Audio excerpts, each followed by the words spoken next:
You ask Tiger to solve. This deals with linear equations with one unknown. The final result is x equals -4. Let's solve it step by step. Simplify the expression. Group like terms.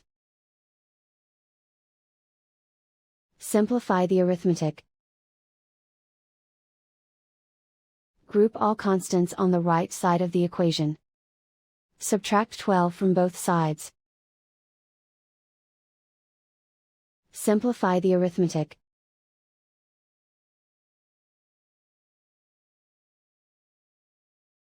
Isolate the x. Divide both sides by 8. Simplify the fraction.